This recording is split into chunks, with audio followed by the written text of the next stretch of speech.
The global cyber threat continues to evolve at rapid pace, with a rising number of data breaches each year.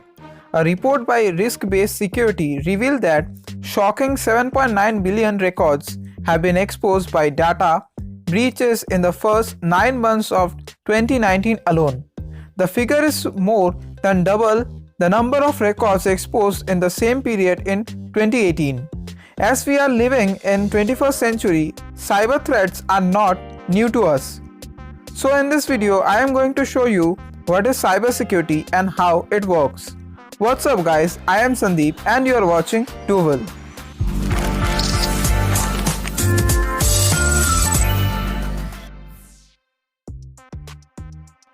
So what is cybersecurity?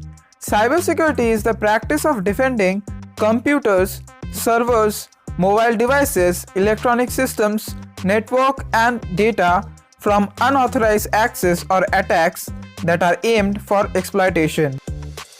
It is also known as information technology security or electronic information security.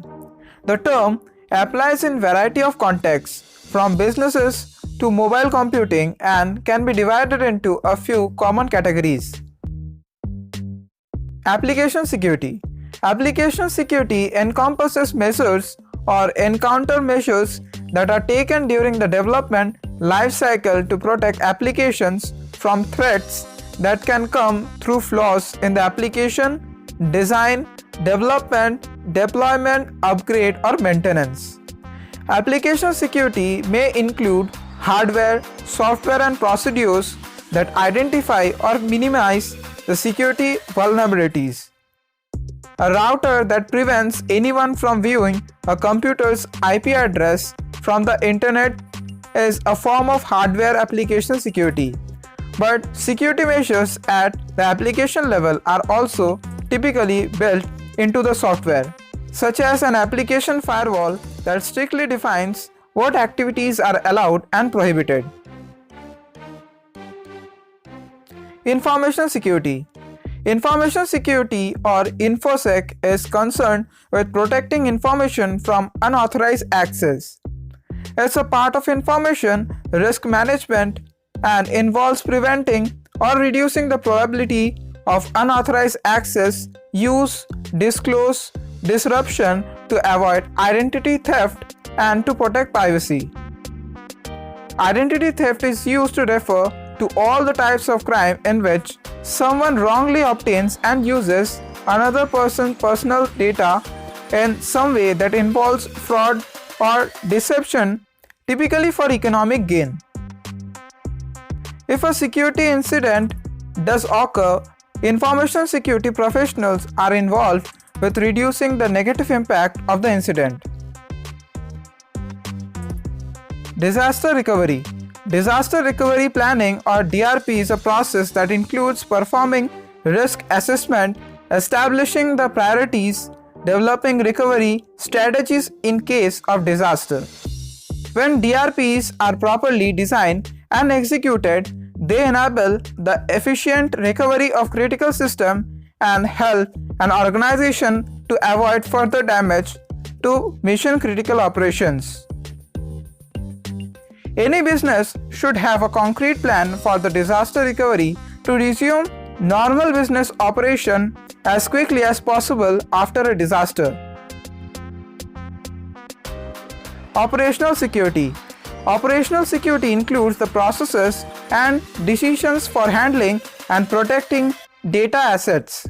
The permissions users have when accessing a network and procedures that determine how and where data may be stored or shared all fall under this umbrella. Though originally used by the military, it becomes popular in the private sector as well. Things that fall under the operational security umbrella include monitoring behaviors, habits on social media site, as well as discouraging employees from sharing login credentials via email or text message. Network security. Network security includes the activities to protect the usability, reliability, integrity, and safety of the network. Effective network security targets a variety of threats and stops them from entering or spreading on the network. Network security components include antivirus and anti-spyware. Antivirus software is a class of program designed to prevent, detect, and remove malware infection on the individual computing devices, networks, and IT system.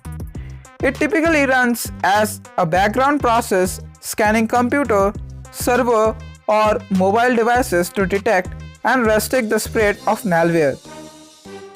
Firewall to block unauthorized access to your network.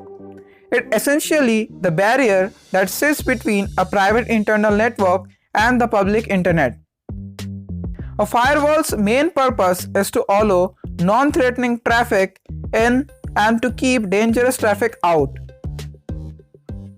Intrusion Prevention System (IPS) to identify fast-spreading threats such as zero-day or zero-hour attacks. It is a technology that keeps an eye on a network for any malicious activities attempting to exploit a known vulnerability. Virtual Private Network (VPNs) to provide secure remote access. It gives you online privacy by creating a private network from a public internet connection. VPNs mask your internet protocol IP addresses so your online actions are virtually untraceable. Most important, VPN services establish secure and encrypted connection to provide greater privacy than even a secured Wi-Fi hotspot. End user education. End user education addresses the most unpredictable cybersecurity factor, the people. Anyone can accidentally introduce a virus to an otherwise security system by failing to follow good security practices. Teaching users to delete suspicious email attachments, not plugging in unidentified USB drives, and various other important lessons is vital for the security of any organization. Security programs continue to evolve new defenses as cybersecurity professionals identify new threats and new ways to combat them. An ever-evolving field, cybersecurity best practices must evolve to accommodate the increasingly sophisticated attacks carried out by the attackers. To make the most of end-user security software, employees need to be educated about how to use it. Crucially, keeping it running and updating it frequently ensures that it can protect user against the latest cyber threats. Combining cybersecurity measure with an educated and security-minded employee base provides the best defense against cyber criminals attempting to gain access to your company's sensitive data. If you really enjoyed this video, make sure to subscribe to my YouTube channel right now. Just click the button below this video.